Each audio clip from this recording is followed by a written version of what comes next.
Қайырлы күн, қымбатты көрермендер, сіздермен пайдалы арна каналы.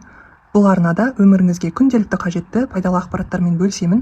Сол себепті міндетті түрде каналға тіркеліп, қоңыраушаны басып қоюды ұмытпаңыздар. Видео ұнаған болса лайк басып, комментарий қалдырыңыздар, достар. Бүгін сіздермен статистикалық есептілік бір труд, жылдық есептілігін труды үйретемін. Ол үшін не істейміз? Ең бірінші, кез келген поисковиктен kabinet.stat.gov.kz явный респонденттің жеке кабинеті деген жерді тауып аламыз. Осыны басып кіреміз. Ашылған парақшада өзіміздің эцепімізбен войти деген кнопканы басамыз. Согласен дегенді басамыз. Галочка қоямыз және де войти в систему. Осы жерден кілтімізді таңдаймыз. Жеке кабинетімізге кіргеннен кейін осы жерде мои отчеты деген бар. Соны басамыз. Отчеты на действующие периоды деген бар. Явный сіздің бұл жерде тапсырылмаған есептіліктеріңіз. Статус отчета міне сдан, не сдан, тапсырылған, тапсырылмағандығы шығып тұрады. Бізде срок бойынша 12 ақпанға дейін главный труд есептілігін тапсыруымыз керек. Бір деген есептіліктің үстіне тұрамыз да, осы жерден создать отчет дегенді басамыз. Енді осы жерде 2024 жылға, яғни өткен жылға есептілік тапсыру үшін открыть дегенді басамыз. Выбрать дейміз. Новый отчет. Открытие басамыз. Енді толтыруды бастаймыз. Және де жылдық есептілік бізде бірінші, екінші және үшінші тоқсандық есептіліктердің қорытындылары бойынша шығарылатын себепті осы жерден история сданных отчетов деп басамыз. Және де бірінші квартал, міне төртінші квартал 2024 есептілігін ашып алуға болады. Открыть отчет деп басамыз. Бір вкладкада бұл ашылады. Мына жерден 2024 төртінші квартал открыть деп басамыз. Ең бірінші, екінші бөлім. Укажите данные о численности работников в среднем за отчетный год и фонде заработной платы. Всего по организации подразделения 113 адам автоматты түрде есептеледі. Явный персонал основной деятельности. Мына жердегі акет, біздің үстідегі акетімізді осы жерге жазамыз 84-220 деп. Ол бойынша бізде 112 адам, оның 10 әйел адам. Және де бір медработник бар, біз оны астына жерге добавить етіп бір адам деп жазамыз. Сонда жалпы бізде 113 адам болады. Бұл 112 адам қайдан шығады? Біз 4-ші кварталдың отчетін ашып аламыз. Осылай 4-ші кварталдың отчетін ашқан кезде с начала года деген жерде бізде 112 адам тұр. В том числе персонал основной деятельности. Осыны мына жерге әкеп қондырамыз.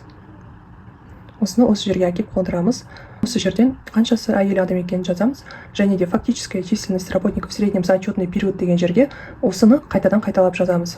Келесі фонд заработной платы работников 1000 теңге. Сізде жаңағы 4-ші кварталға барған кезде міне фонд заработной платы всего 1000 теңге.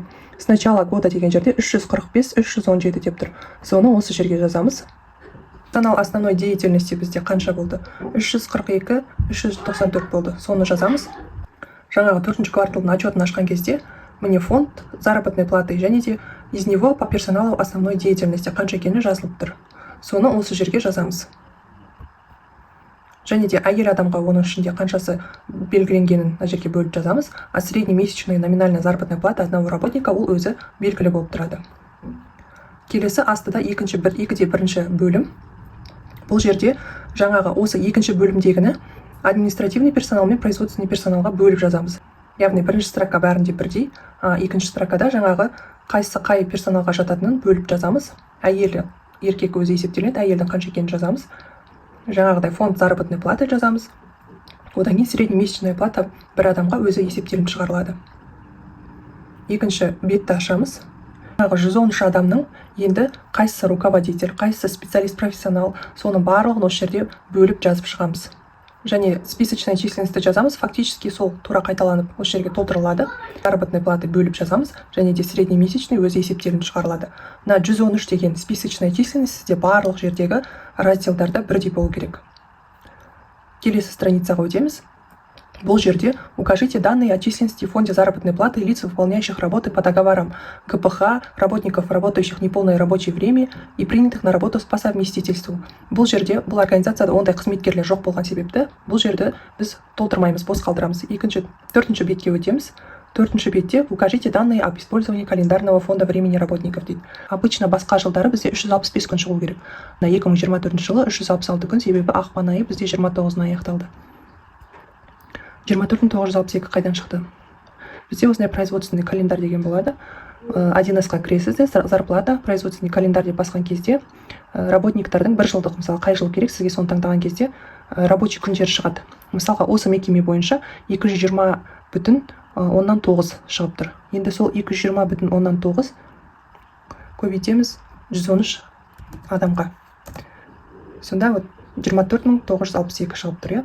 Число отработанных человека часов времени работникам 1000 человека часов. Бұны біз квартальный отчетта ашамыз. Квартальный отчетта ашқан кезде міне екінші разделда 8-ші сұрақ число отработанных человека часов. 4-ші кварталда ашамыз, именно 2024 жылдың. Мына жерде 1805 деп тұр. Бұл жерде осы таңбамен алынған, бірақ годовойда біз оны бөлеміз. Себебі мына жерде 1000 человека часов деп тұр. Сонда 1/8 болады. Келесі 4746 бұл тұрған болса адам, немесе трудовой отпуск болса, немесе учебный оқулар болса, сол кездерде осы жерге толтырылады. 4746 біз жаңағы адамдардың жұмыс істемеген күндерін 113 адамға көбейткенде шықты. Оған праздничный және выходной күндерді есептеу үшін жаңағы 113 адам көбейтеміз 366 күнге. Сонда 41358 шығады. Одан бірінші графадағы 24962-ні алып тастаймыз. Және 4746-ны алып тастаймыз. Сол кезде бізде 11650 шығады. Осылайша осы жерді толтырамыз. Әйелдердікін тура солдай толтырып шығамыз. Келесі страница 5, 6-шы бөлім. Бұл жерде жұмыс бабымен оқыған керек. Бұл мекемеде ондай мәлімет жоқ болғандықтан мен бос қалдырамын. Келесі 6-шы бет. Укажите данные о движении рабочей силы. Сіздің работниктарыңыздың жыл бойынғы қозғалысы, жұмысқа тұрған немесе жұмыстан шыққан работниктар туралы. Бұны толтыру үшін біз 4-ші кварталдың отчетін ашамыз 2024 жылға. Осы жерде екінші раздел. Екінші разделді ашқан кезде мына жерде с начала года 114 деп тұр. 14-ті жазамыз, және де жыл бойы жұмысқа тұрған және жұмыстан шыққан адамдардың саны осы жерде келтірілген, образованиялары бойынша, білімі бойынша бөліп шығамыз. Жаңағы 4-ші кварталдың отчетін ашқан кезде міне жыл бастан бастап бізде 22 адам жұмысқа тұрған. Әрбір 1-ші, 2-ші, 3-ші, 4-ші кварталда ашып есептеп шықсаңыздар, осы 22 шығады. 22 және жұмыстан шыққандар 29, өз еркімен жұмыстан шыққан адам 29. Және де на конец отчетного периода 107 адам деп тұр. Міне жұмысқа кірген адамдарды бөліп қойып шықтым, және де жұмыстан өз еркімен шыққан адамдарды қойып шықтым. Мына жер автоматтан есептеліп тұр. Сонда жылдың аяғында бізде 107 адам қалады. Енді келесі бөлім жас ерекшелігі бойынша осы жерге бөліп жазамыз. Сонда бізде мына жерде 107 адамымыз шығу керек. Одан кейін 9-шы бөлім жерде барлық мекеме бойынша жыл бойынғы шығындар жазылады. Ескеретін жайт, фонд заработной платы в денежной форме деген жер яғни 345.317 деп тұр, және сол цифра осы 1/1 тең болып шығу керек. Бұлардың барлығы контроль арқылы жаңағы 1-ші, 2-ші, 3-ші разделдағы итоговый суммаға осы сумма шығу керек. Сіз өзіңіздің 1С-іңізді ашасыз да, сол жердегі шығындарыңызды осы жерге жазып шығасыз. Ең соңғы бетінде мына жерде данные исполнителя толтырғаннан кейін сохранить деген кнопканы басасыз. Сохранить деген кнопканы басқанда осындай контрольдар шығады. Егер допустимый деп тұрса, онда отправить деп эцпмен қол қойып отчетты жібере бересіз.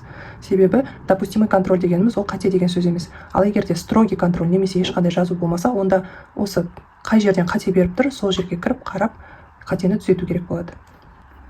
Подписать деп басамыз. Данные подписаны, отчет принят с допустимыми ошибками контроля деген жазу шығады. Осындай уведомление шығады сіздің отчетыңыздың қабылданғаны туралы. Егер ақпарат пайдалы болса, мен қуаныштымын. Назарларыңызға көп рахмет, достар.